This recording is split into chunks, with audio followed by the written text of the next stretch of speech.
Hello, everybody. Good afternoon, good morning, wherever you are. I know we've got folks from Europe, UK, North America, and maybe further afield, so welcome. This is second in our kind of pop-up series of webcasts. I think we should call it the isolation series. I think pretty much all of us are working at home. And we've been asked to do these, partly it keeps my mind sharp and helps balance the cadence of work, because like all of you, I'm very focused on here and now stuff. So this allows us to think a little bit ahead. And I've had some kind of interesting discussions with folks. So I'm going to share some observations with you as we go through. So that's me. It was me this morning going out. I'm sure you're all the same, getting fully set up. That's actually more like me, although it's a face only a mother would love. But apparently it is isolation etiquette to use a bit of video. So that's the real me. That's fine. So let's get into the topic. So when I introduce our talks, I always tell you a little bit about where I'm coming from in our perspective, and everything's changing a bit, and I've had some time to think about this. But our view of the world, we come at it from kind of world-class finance and operations perspective, and that's all about helping drive better business results, reduce the cost of finance, optimize cash flow, have better risk management, perhaps have a better place to work, and we do it through these things on the right. But in the world we're in now, which is somewhat bizarre, you'd kind of say world-class is a bit more than that. It's about agility, strength, speed, and the organizations that are responsible and caring are definitely going to do better at this, as you can see already. So we're in a kind of interesting situation. A lot of these discussions have come out of conversations with our customers, and some of you are here and some of you on the call, so welcome. And really, I'm just going to share my views and thoughts and open it up to any questions, hopefully make a bit of a discussion about this. So things I want to talk about. I mean, the volatile times we're in, we're no surprise, so I won't spend a lot of time on that. A little bit about, we're spending a lot of time focusing on people, because this is a health, this is a health crisis first and foremost. We're looking at lives and health and isolation, all that stuff. But it's becoming increasingly obvious that livelihoods are also at stake. So the health of business is pretty important as part of making sure we get out of this in a reasonable way. Obviously, number one thing is to remain healthy and safe. Second one is we want businesses that keep everyone employed and for the future. And I'm going to talk a little bit about business impact, responses, and discussion. As I say, there's a panel in your interface. Just pop questions, any observations, put into it, and we'll try and make it a bit more conversational. It's only going to be 30 minutes max, so if you're using this just as an opportunity to have a cup of coffee and tell other people you're in a meeting, that's fine. There's quite a few of you signed up, so maybe that's what you're there for. But I think there's a few thought-provoking things in this. I would hope they've certainly stopped me and made me think a little. So let's move on. So we're in this kind of roller coaster, and it's easy to kind of depending on where you are in the kind of phase of response, it's easy, kind of quite a lot of adrenaline going on if you've got to make decisions. But it does have some interesting effects on us all. So anyone who's ever been on a time management course has seen this this chart. It's the urgent, not urgent, important, not important quadrant.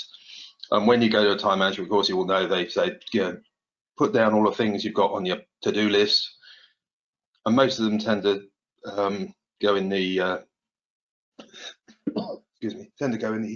urgent and important, because we've got to do them or we've procrastinated, or they're kind of not important. But when you get into a bit of a crisis, everything goes in number one.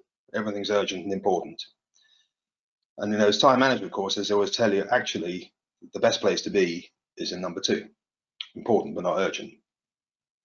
So I think that's worth thinking about, because and one of the reasons I'm doing this is to stop myself being just in number one all the time, allow me to think about number two. And obviously 3 and 4 are self-explanatory. But I think this is really changing our priorities, obviously, but it's also changing our ability to respond to those. So I think that's a useful thing just to remind ourselves with, that if you haven't got anything in the number two, then we're kind of probably reacting slightly out of panic. So we've got to make sure we're thinking about, so what are the responses we need to have to take us beyond this? And that's what I've been thinking about myself and what we're working on. But obviously we've got a lot to do in the urgent and important piece as well. So I talked about livelihoods and business. So I've got a few kind of observations I want to make. And again, pipe up. I say pipe up. I don't think the audio is enabled, but pipe up questions or comments, and we'll see what we have here. So the first thing in every business is customer behavior is changing. Obviously, customers are responding in their own way, and they're changing depending on whether or not in different ways. If they're consumer businesses or business-to-business businesses, neither one is immune, and neither one is necessarily hit any harder, as we'll talk about a little bit. But we're all faced with customers who say, right, I'm going to stop doing everything. Some will say, I'm going to continue. Some are going to delay or wait. So I was talking to a company earlier today who are wondering whether the business that is not happening for them in the current quarter is going to come back and just double their next quarter's business, or has it disappeared? They've got to work that out. And some organizations are saying, no, full speed ahead, we need to do that. So, obviously, if you're in the business of selling toilet tissue, then it's full speed ahead. All your customers want to buy it, although we still don't quite know why. So we've got to be very, very sensitive to that, all of us. And our real economic end customers, as well as our internal customers, all behaviors change. We've got to work out what's going on there. But the real business customer that drives, or the real customer that drives the business, provides revenue to the business, is what really pays everyone's salaries. So we really need to know what's going on there, and that requires a daily sense check of what's going on with those. Now, I mentioned the toilet tissue because it has to be mentioned. This is kind of funny, but if you happen to be in kind of online sales, and of course retail sales have dried up apart from supermarkets or bricks and mortar retail sales. Online sales is the big hit. So if you're selling dumbbells, you're having a great time. The bidet makers, obviously, fully following on from the toilet tissue shortage, and a mouse for laptops. So I read today Logitech who make the mice like that. Apparently those prices are going up and very, very demanding. But it's flour is in great supply, is in great demand. It's kind of interesting to see what people want to buy in these times. But then business-wise, a lot of things are continuing the way you might expect them to. Other things, and not always the things are that obvious. So for each business, and you speak to your own customers about how their business is doing, sometimes you're surprised. I've been surprised by some companies that are doing very well, who I thought would be challenged by it, and other companies that are quite obviously being hit hard. If you're in bricks and mortar retail, then anybody running restaurants, coffee shops, all that stuff, that's hard game, right? We know that. But we've got to know that, we've got to understand that. And that affects a few other things as well. That how our customers behave immediately affects our projected cash flow. So internal priorities are changing. So whether it's business initiatives, projects and programs, change, transformation, all these things, again, these are under, do we stop, do we go, do we accelerate, do we wait? And this is kind of an important time because other people are kind of defending their turf and make sure that their project continues. And this is probably a time for a bit of a broader perspective to say, in the big picture, is this program, would we be better off slowing this down or stopping it temporarily or not, depending on the state of the business, because those decisions need to be made on a regular basis. So and some things maybe need to be stepped up, and we're seeing that as well. So we're seeing across all over the map, people stopping doing things, people accelerating things you wouldn't expect them to accelerate, people basically saying there's no change at all, we just keep a double look at internal initiatives, only do what we need to do, but there's no mandate to stop or review activities. So that makes for challenging times, and it also makes, with all of these stop, go, delay, accelerate decisions, that also impacts our kind of urgent but important quadrant. We spend a lot of time having to make decisions right now, which isn't always the best time to do it, but that's what we've got to do. So business, obviously, business continuity plans, never had such a good time. If you're a business continuity planning expert, you must be very popular. So first line of response, I think for most organizations I've spoken to, I mean, we know that old adage that no plan survives first contact with reality, but it's been amazing what's been achieved. I mean, in our own business, we didn't miss a beat moving from probably 50% face-to-face, 50% remote to 100% remote. And a lot of that is down to the quality of our IT support, speaking to customers and other companies. That's been amazing. I think the one obvious thing that everyone seemed to hit was the virtual private networking software you need to drill into your corporate systems as a VPN. People weren't licensed for enough, certainly we weren't. And so those companies are doing very well, upping the licensing for VPN software.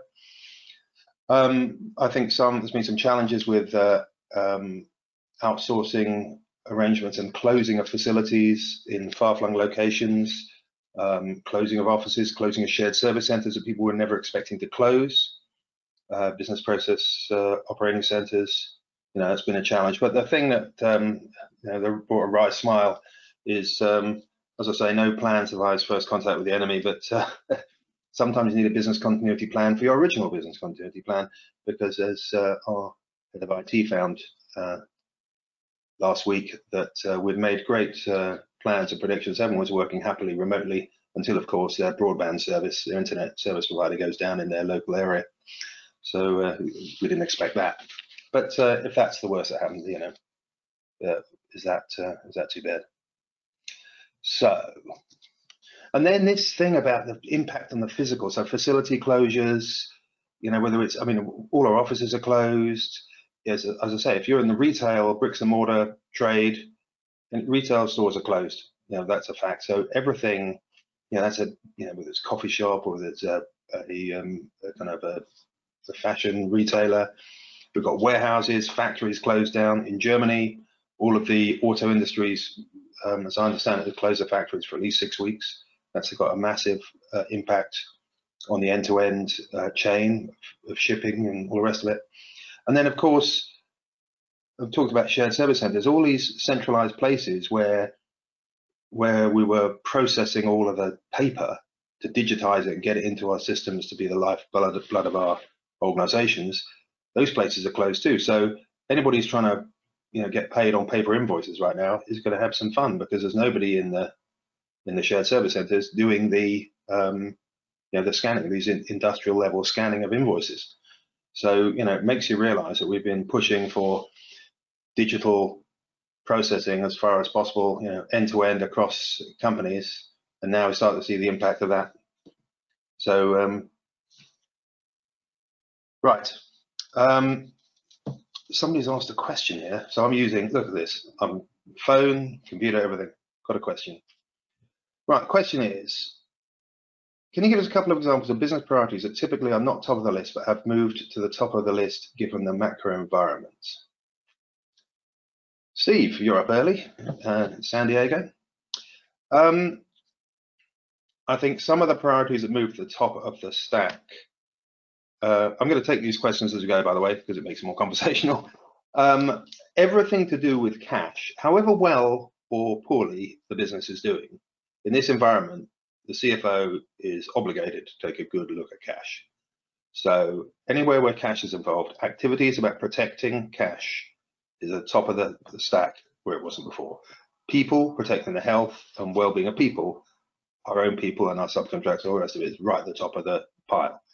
And I think in your own businesses, what's going on, there. So also supply chains. I mean, I'm going to talk about supply chains in a minute, but supply chains are also pretty key in this. So anyway, the point about facility closures is it's not since the Cold War did anybody ever think of having empty office buildings and close down factories, and that's 40 years ago. But we never thought about the fact there'd be actually places with nobody working. I mean, it really is quite, nobody really had a continuity plan for this. And ironically, I had a conversation with a customer yesterday about the enterprise risk management strategy, and they never predicted a pandemic. And you know what? Risk management isn't about predicting stuff. It's about making sure we're responsive to change and we're fast. We understand the indicators of risk. So anyway, a whole bunch of stuff on that. So sourcing, procurement and supply. So in previous shocks, if you like, procurement shocks, business shocks, 9/11, the Gulf War, you know, the oil price, big oil price shocks, typically it's been indirect that's closed down and direct procurement, the materials required to actually produce the goods and services for the customer continues. But it's different now. It's very, very different. I don't think we've seen an environment like this. So everyone's goes through some level of shock. You know, obviously domestically we have a supply shock for toilet tissue, as I've already commented. Although we don't, but it's fine, right? But in business we've got supply shocks and all sorts of stuff. You know, trying to get stuff through, shipped into different countries. You know, intercontinental trading is going through a bit of a problem right now. We've got all of the procurement going on. We've got on the right hand side, you've got the kind of direct procurement, the delivery of, you know, of goods into the, you know, either goods for resale. Obviously that's not happening because nobody's selling other than through online, or goods for the manufacturing processes.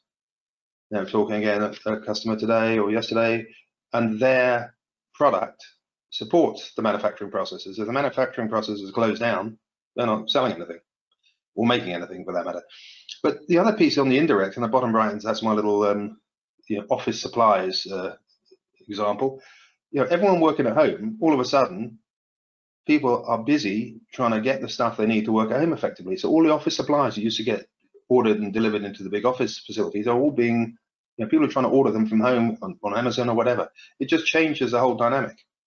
And so you hope the organizations have got P cards in place, or there's going to be a whole bunch of expense claims for all this stuff. And in payment terms, the invoice down there, payment terms is key. Everyone would assume in a tough time, you just cut,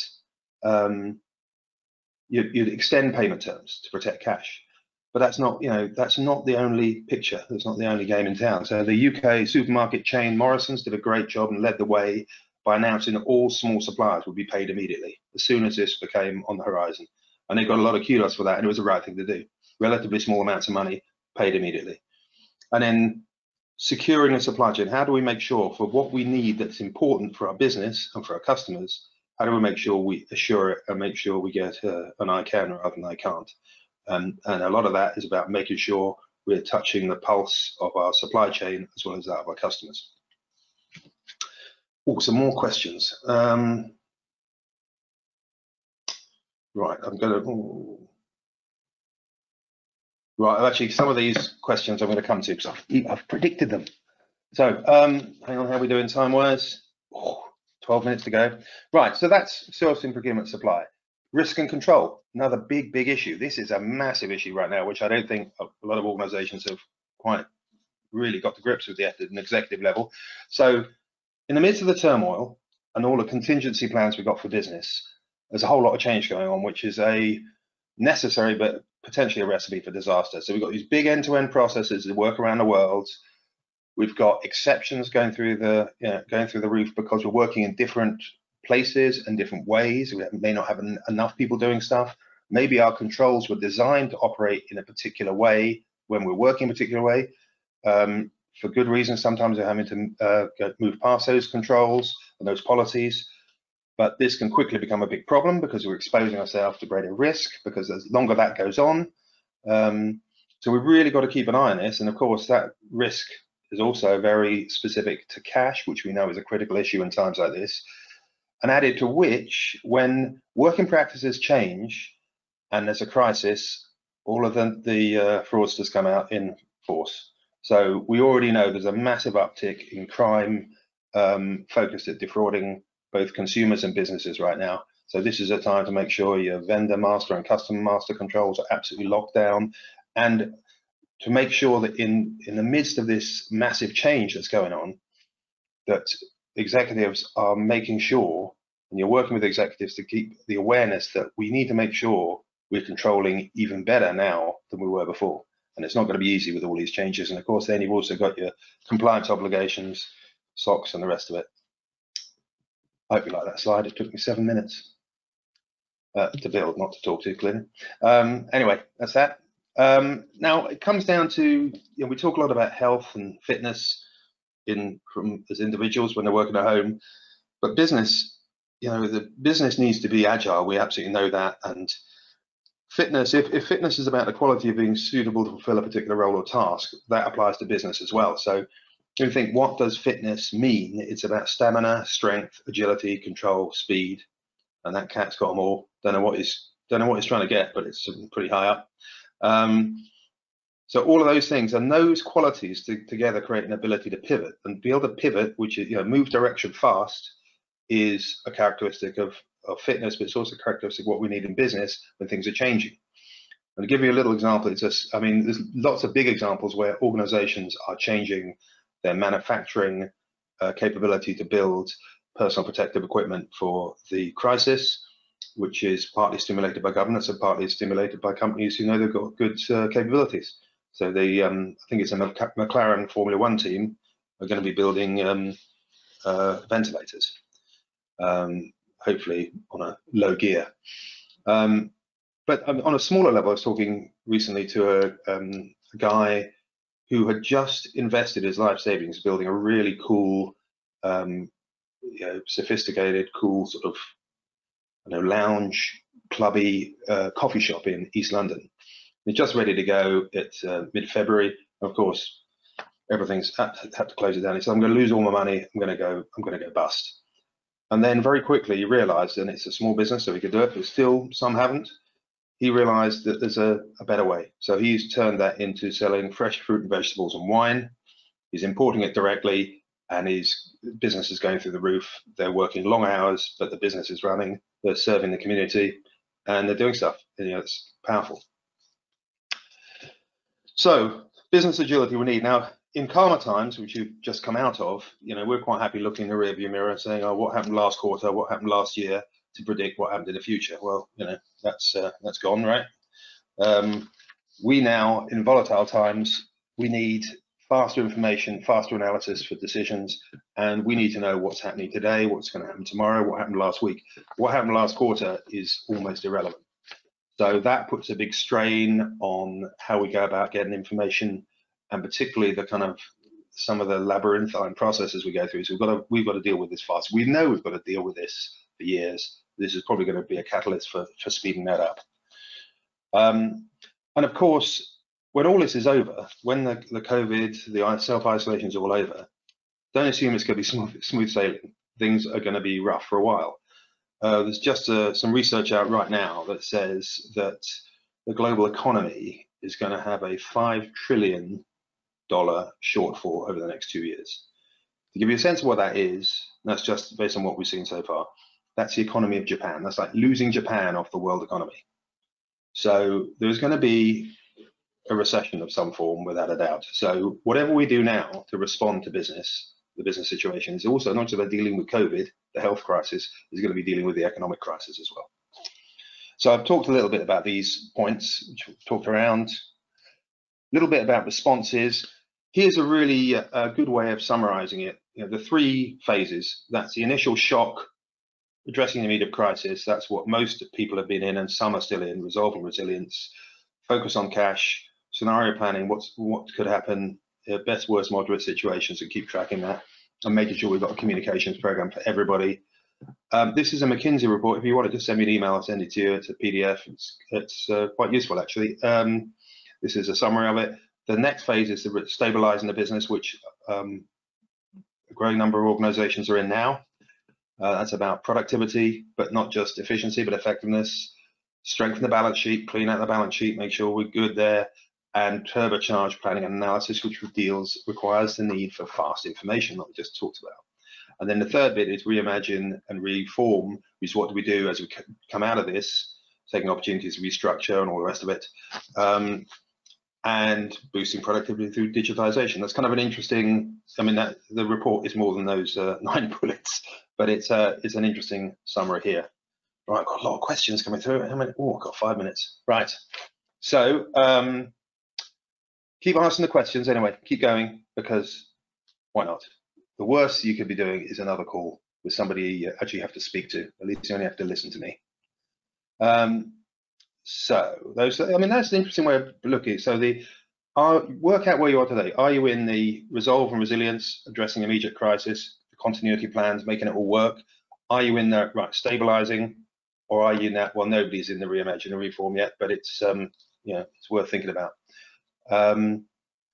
And reimagine and reform is about end-to-end processes, which you know is one of my big focus points and concerns. So whatever we do, right, there's no one hit wonder, there's no silver bullet. I always like this guy. I've never met him. I probably wouldn't know what he looked like, but it's a great comment about we tend to believe there's something we could do which would just solve all the problems, and there's nothing in life like that. And I think that 100 small steps to go right, one after the other, no slip ups, no goofs, everyone pitching in. You can see that today with the healthcare system, brave people working in that. There's no magic, it's hard work, but this applies to business as well, so I think that's pretty key. I would say it's a good time to be revisiting the 7 habits. This is a Stephen Covey work, particularly because it's changing, as you all know, it's not just changing your work life, it is changing your outlook on things. So if you remind yourself this, it's a Stephen Covey's 7 Habits of Highly Effective People, about be proactive, which is don't blame, decide, take responsibility, take action, begin with the end in mind. What's the real outcome we're going for? Values, principles, and priorities, first things first. Think win-win. And a great point here, and particularly in this world, there is no win-lose. There's only win-win or lose-lose. So if you're not helping the broader community around you, it's not going to work. Seek first to understand, then to be understood, which is very easy to say and probably the hardest to do. And then creative cooperation. And this discussion here is about sharpening the saw. How do we make sure that we're as sharp as we can be on what we need to do? So let me go back to your questions. So I've answered a couple of business priorities. Is there a list or criteria method for me to analyze businesses, but not the owner, that predict their survival or growth? Well, I think you could do a lot worse. This is Gaurav. Thanks, Gaurav. I think you could do a lot worse and go through those things I talked about. Look at their customers, the nature of their customers, the nature of their business, the nature of their supply chain, the nature of their ability to deal with cash, and then just going to go through my own points. Sourcing, procurement, supply, risk and control. But I'd say customers, business priorities, and sourcing, procurement, supply would tell you a lot. If you had a look at those things, you'd know. What have you heard from anyone starting to think about what they'll do once the lockdown is over? And if you have, what they're doing? Mark Mars. Oh, thank you, Mark, for joining us. Well, I kind of referred to that already. I don't think most businesses are not expecting this just to be a minor blip and we return to where we were. They are working out, how do we want to come out of this? And it isn't going to be the same as the way we went in. So some organizations are investing to get out of that if they have the cash. And a lot depends on the strength of your balance sheet. If you've got a strong balance sheet, a lot of cash, you can make decisions to do stuff. If you've got a weak balance sheet, you've just got to protect. And a lot depends on the nature of your business. What have you heard from clients regarding what the key priorities will be once we're out of this craziness and business returns to a more normal state? Well, I think the priority is going to be customers, without a doubt. Whatever business you're in, it's going to be customers. If you're in the business of selling dumbbells, as the earlier, I think there's probably going to be a very thin period of dumbbell sales for the next year, because everybody who never even wanted them is going to have them. So you can think a little bit about that.